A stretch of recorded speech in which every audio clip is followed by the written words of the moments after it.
আজ Bengal media foundation অমৃতসুধা কর্মসূচির চতুর্থ পর্বে এসে পৌঁছেছেন সোনারপুরের অরণ্যদ্বীপ চ্যারিটেবল ট্রাস্ট পরিচালিত 1 টাকার পাঠশালা। এখানে প্রান্তিক কিছু শিশুদের তারা পড়াশোনা করান, আর সেখানেই আমরা এসে উপস্থিত হয়েছি।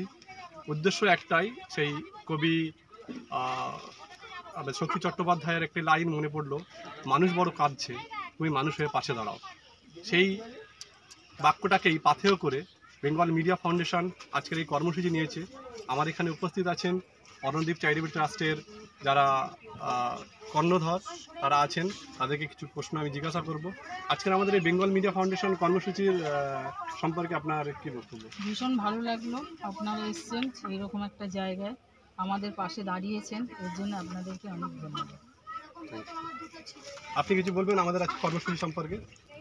আমি সত্যিকারে খুবই আপ্লুত যে আজকে এই বিশেষ দিনে আপনারা আমাদের পাশে এসে দাঁড়িয়েছেন, আর আমাদের এই রেল কলোনি বস্তির ছেলে মেয়েদের যে অমৃত সুধা দিলেন, তো খুব ভালো লাগছে। কারণ এদের এই পুষ্টিটা দরকার। শিক্ষা তখনই তারা নেবে যখন তারা সুস্বাস্থ্যের অধিকারী হবে। এটা খুব ভালো। বেঙ্গল মিডিয়াম ফাউন্ডেশনকে, বেঙ্গল মিডিয়া ফাউন্ডেশনকে অনেক ধন্যবাদ, অনেক কৃতজ্ঞতা। আপনারা এগিয়ে চলুন, আমাদের পাশে থাকুন। নমস্কার, ধন্যবাদ।